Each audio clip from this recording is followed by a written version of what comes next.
Olá pessoal, tudo bem? Vamos falar sobre diversificação. Os tópicos que a gente vai ver na aula de hoje aqui é o conceito de diversificação, parte matemática e estatística voltada para um processo de diversificação. Vou mostrar para vocês como otimizar a diversificação do portfólio de investimentos, mostrar uma aplicação prática desse procedimento que eu particularmente uso. Vou ensinar vocês como a gente pode diversificar uma carteira com valores baixos, valores investidos relativamente baixos, os desafios desse método e umas conclusões, ok? Então vamos lá. Primeiro, o conceito. Eu gosto de começar com essa frase do Benjamin Graham, que é o autor do livro O Investidor Inteligente e Análise de Valores Imobiliários. Recomendo a leitura, são excelentes livros. Então ele diz o seguinte sobre os analistas de mercado, né? Qualquer coisa que eles sabem já está refletido no preço dos ativos, consequentemente o que acontece com o preço futuro representa aquilo que eles não sabem. O que ele está dizendo com essa frase? Basicamente, todas as informações do mercado que estão disponíveis, os analistas já identificaram, já analisaram e já tomaram suas posições de acordo com essas informações. De tal forma que as alterações que vão acontecer no futuro com o preço de um determinado ativo não refletem essas coisas que todo mundo já sabia, e sim as coisas que ninguém sabia que vão acontecer justamente no futuro. E é aí que entra a chave da diversificação. A diversificação não existe em função daquilo que a gente sabe. Justamente ela existe para a gente se proteger daquilo que a gente não sabe, que são as alterações futuras. E aí que tem a palavra-chave, a meu ver, da diversificação é humildade. A gente tem que ter humildade para saber que a gente não sabe as coisas do mercado financeiro, pelo menos não tudo. Definitivamente a gente não sabe tudo o que precisaria saber para identificar qual vai ser o preço futuro de um ativo. Justamente por isso a gente diversifica. Então, a ideia da diversificação é se proteger da nossa própria ignorância. E aqui ela não é uma ignorância por incompetência do analista ou do investidor, mas por impossibilidade, porque não é possível saber tudo que a gente precisaria saber para saber como é que vai ser o comportamento futuro de um ativo, do preço de um ativo. Então a gente toma as nossas posições de forma diversificada, tentando se proteger dessa nossa própria ignorância. Talvez a diversificação seja o princípio mais manjado que tem sobre investimentos, então não vou ficar perdendo muito tempo aqui no conceito, vamos já avançar para a parte matemática e estatística do negócio, beleza? Vamos lá, então eu acho mais fácil a gente abordar isso com um exemplo. Imagine o seguinte cenário: tem duas lojas em uma mesma cidade, mais ou menos a mesma localização, lojas mais ou menos do mesmo tamanho. Uma delas vende só aquecedores, a outra vende só ar-condicionado.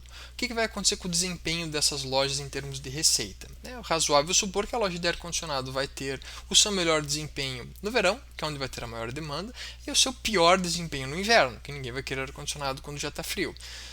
Ao contrário disso, na loja de aquecedores, ela vai ter o seu pior desempenho no verão e o seu melhor desempenho no inverno. Então as duas vão intercalando entre picos e vales ali de desempenho em termos de receita.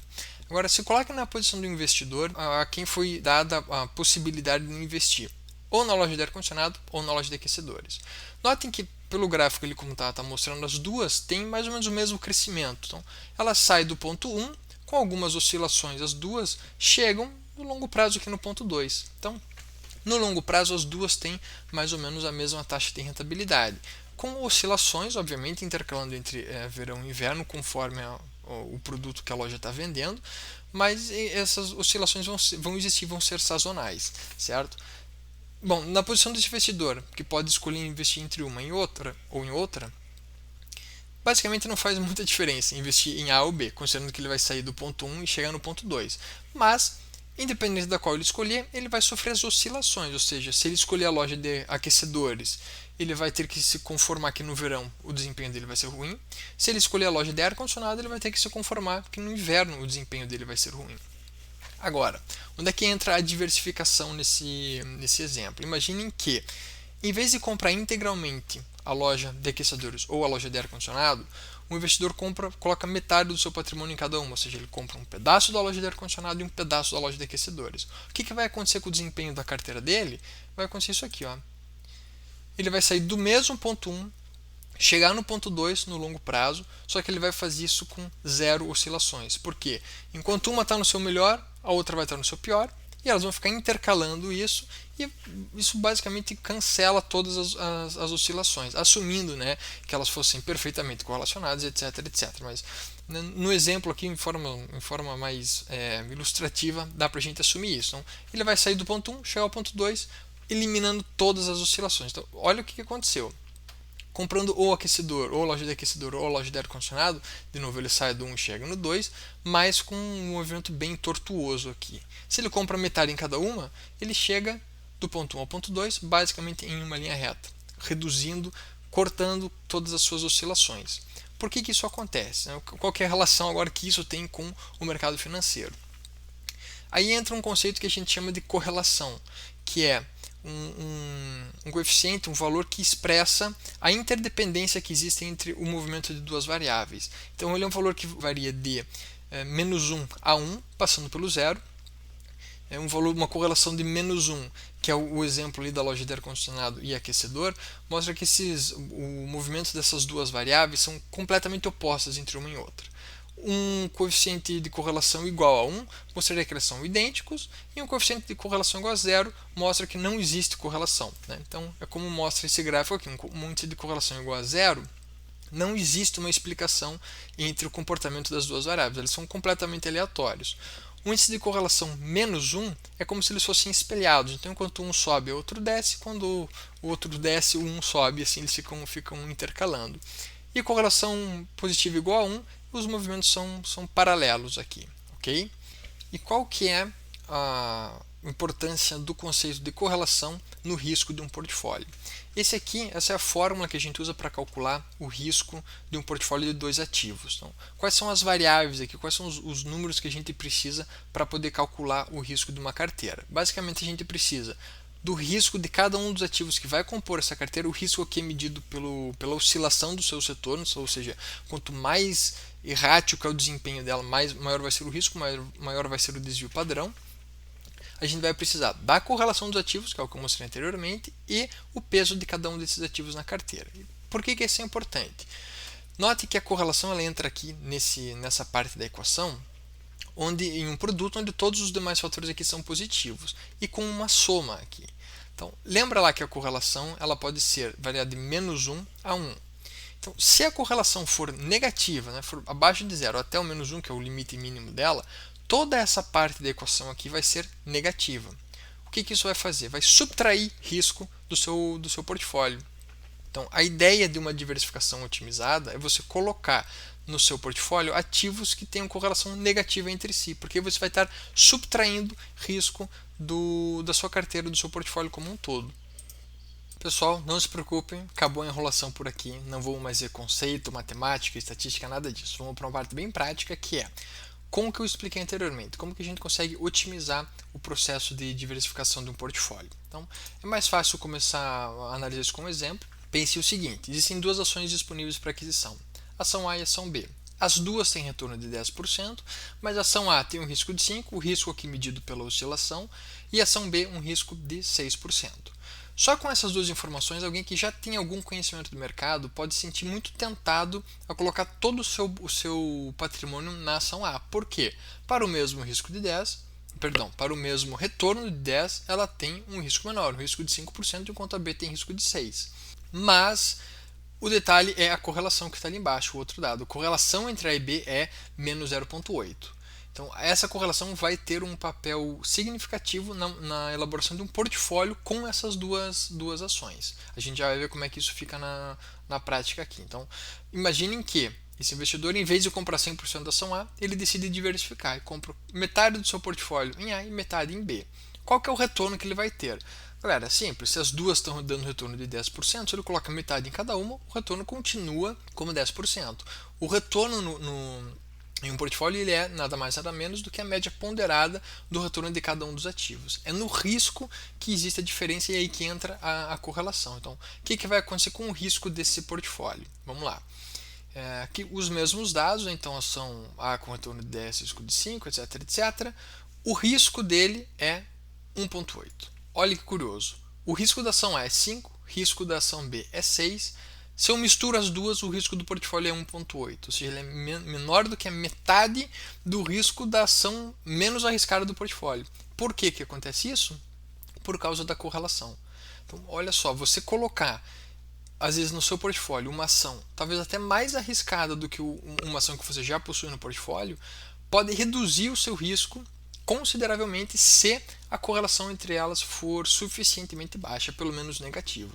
Aqui nessa forma que resultou, né, cujo cálculo resultou no risco de 1,8, a gente vê certinho o efeito da correlação negativa, como eu tinha dito anteriormente. Então tem aqui um fator negativo na equação que faz com que todo esse produto aqui seja subtraído, ele subtraia do risco do portfólio. Então ele acaba, né, reduzindo o risco total da sua carteira se for um valor negativo.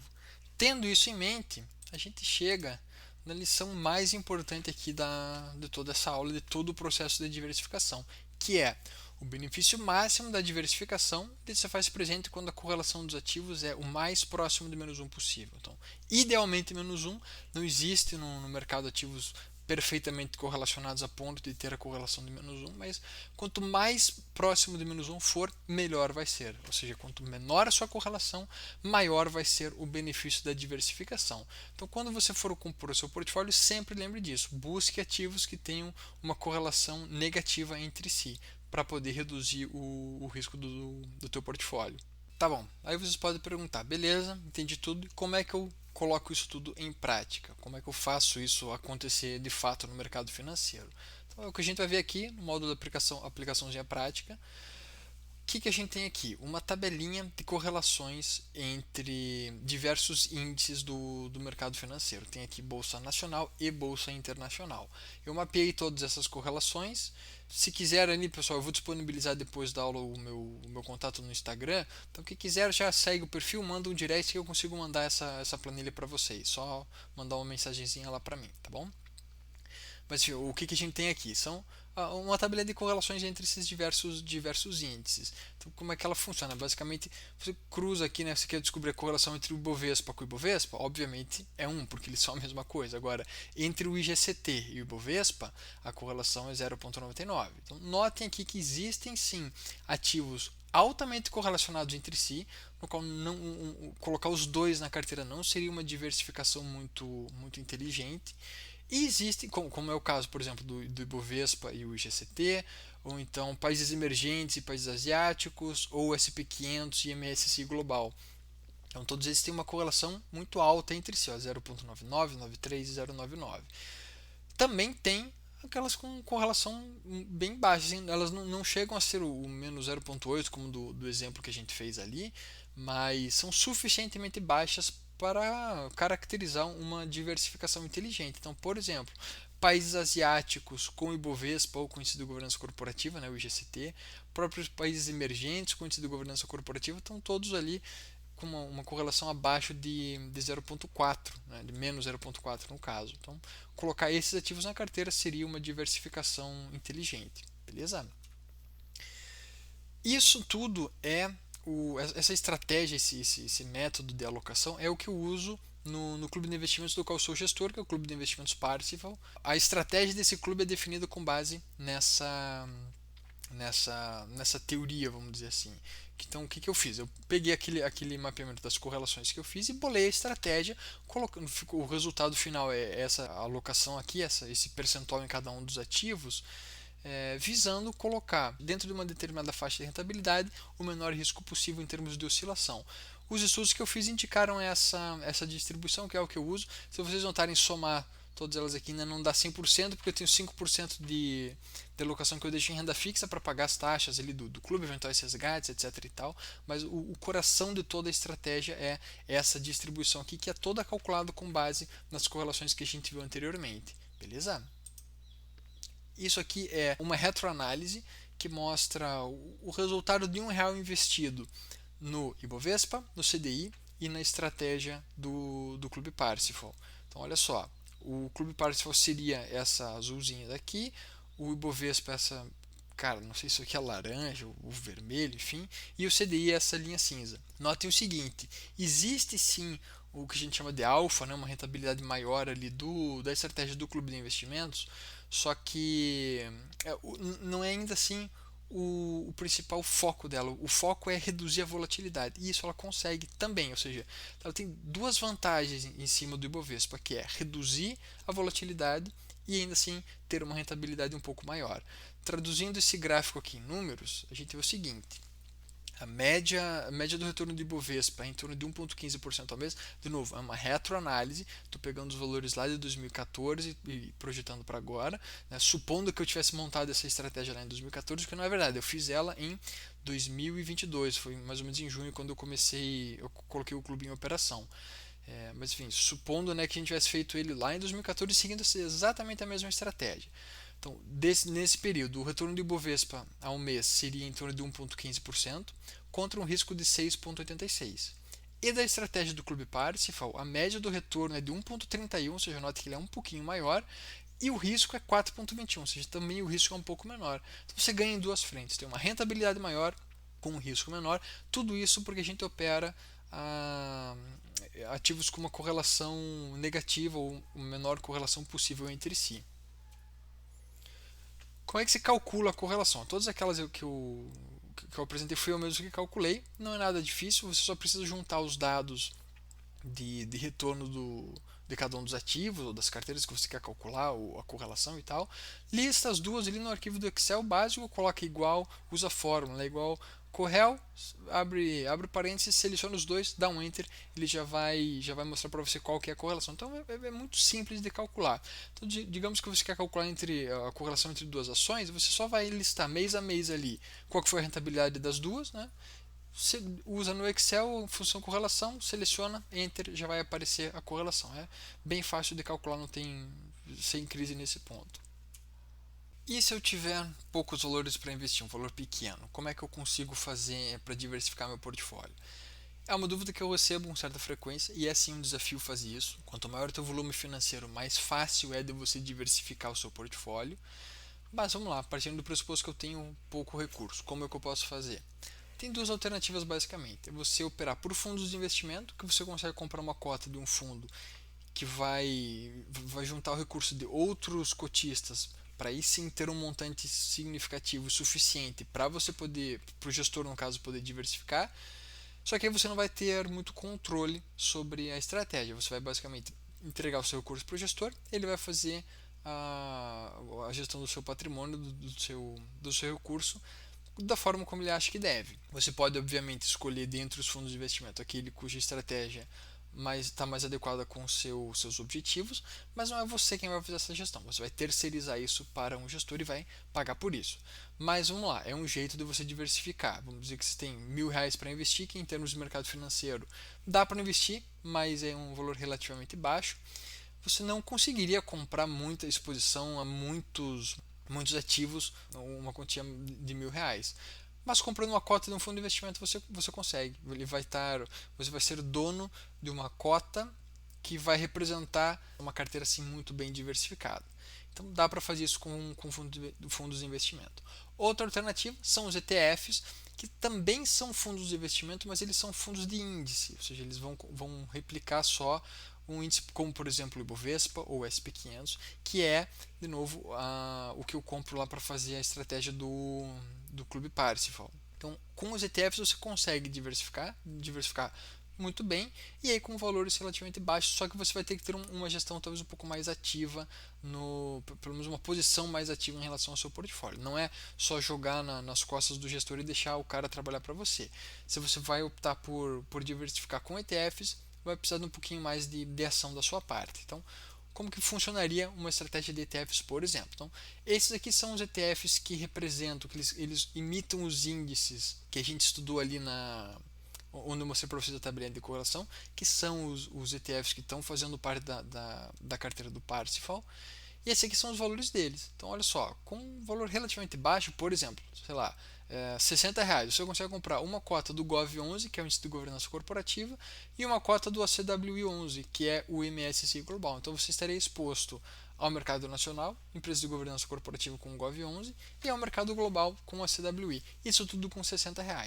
Mas você teria que comprar as duas, compra um Gov e um ACWI. Tá bom? Então, dá para diversificar, dá para fazer isso com valores baixos, mas vai ter que ter um pouquinho mais de manha aí por parte do investidor.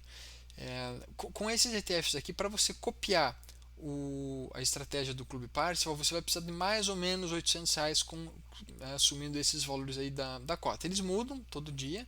Eu peguei um valor médio, assim, tá na ordem de grandeza mais ou menos isso que eles estão sendo cotados. Então, com esse valor das cotas, para copiar a estratégia que a gente viu ali do Parcel, você precisaria de mais ou menos R$ 800 para fazer essa diversificação, replicar essa estratégia. Infelizmente, nem tudo são flores. A gente tem sim os desafios da diversificação, mesmo com todas essas estratégias de matemática, etc., de correlação e tal. Existem desafios, não é uma ciência exata. Então, quais que são os principais desafios aqui dessa método de diversificação otimizada?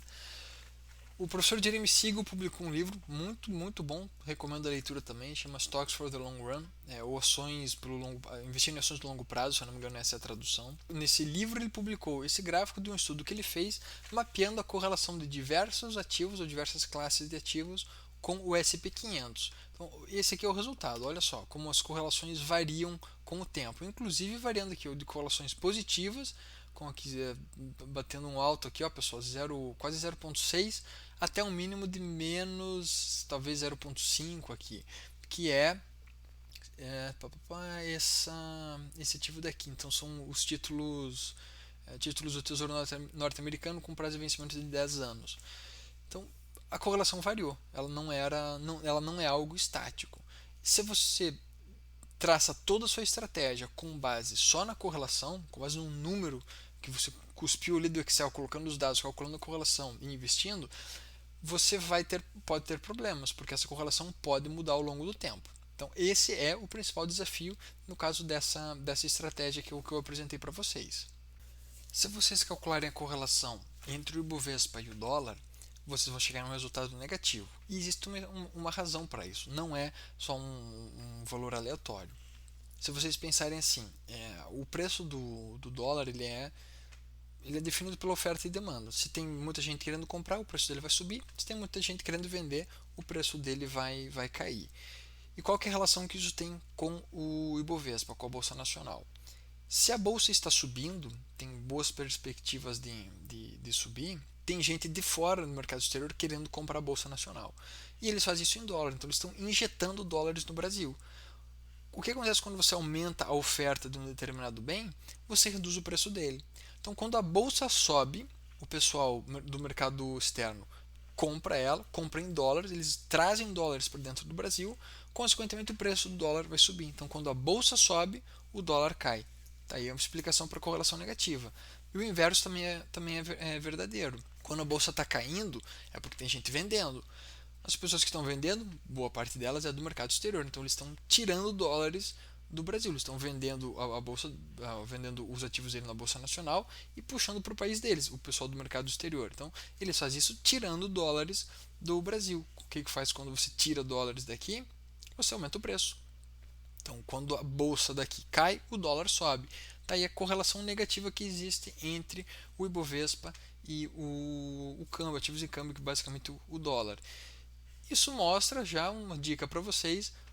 Investir tanto em bolsa quanto em dólar é um bom jeito, é uma boa diversificação, é uma diversificação inteligente, porque os dois ativos apresentam uma correlação negativa entre si. Então, comprar tanto bolsa nacional quanto dólar, você consegue controlar a volatilidade da sua carteira. Seria uma forma inteligente de fazer uma diversificação no portfólio. Já encaminhando para o final da aula, uma hora dessas deve estar bem claro que a gente deve focar em correlações baixas. Eu repeti isso a aula inteira e de fato o principal ponto aqui de todo o processo. É entender as correlações dos seus ativos, buscar as correlações baixas, o mais baixo possível, mas não só uma correlação simplesmente numérica. Tem que ter um contexto, tem que ter uma explicação por trás de por que a correlação é negativa, certo? Então, evitem colocar nos seus portfólios ativos com uma correlação muito alta entre si, busquem sempre reduzir o menor patamar possível a correlação entre os seus ativos, e você consegue fazer isso investindo dentro do Brasil em diversas classes de ativos distintas. Então, bolsa, fundos imobiliários, talvez até criptoativos, investimentos alternativos, fundo de investimento de participação, fundos multimercado, enfim. Existem várias classes que talvez não tenham uma correlação negativa entre si, mas sim uma correlação no mínimo menor que 1. Isso já ajuda um pouquinho a diversificar o seu portfólio. Isso em termos nacionais. E é bom, sempre muito saudável, você colocar parte do seu patrimônio em investimentos internacionais. Você pode fazer isso comprando tanto no Brasil ativos que tem uma correspondência com ativos internacionais, ou você pode de fato mandar seu dinheiro para o exterior. Dá para fazer isso com corretoras como a Avenue, ou abrir conta direto no exterior e operar por lá. Então, existem alternativas e é sempre muito positivo porque você vai estar fugindo de correlações altas, tá bom? Então, sempre quando vocês pensarem em diversificação, lembrem da correlação e busquem ativos que têm uma correlação pequena entre si. Quanto menor for a correlação, maior vai ser o benefício da correlação no seu portfólio. Como eu tinha dito antes, deixo aqui o meu link no Instagram. Quem quiser me seguir, mandar mensagem, fique à vontade para entrar em contato. Vai ser um prazer atender vocês. Qualquer coisa deixa nos comentários aí, eu vou tentar responder a galera. Enfim, estou à disposição caso tenham dúvidas aí, tá bom? Valeu, pessoal. Um abraço.